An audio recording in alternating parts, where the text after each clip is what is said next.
End of this video, you are going to learn how to insert bookmark in Microsoft Word.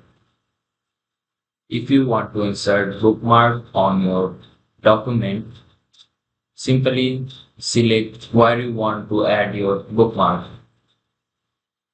I want to add bookmark at the end. Go to Insert tab. Here you can see the bookmark option. Simply click on it. Now, name of your bookmark. Add it. The bookmark was insert. Simply go to bookmark option. Here is go to. Click on it. You can see the bookmark was active.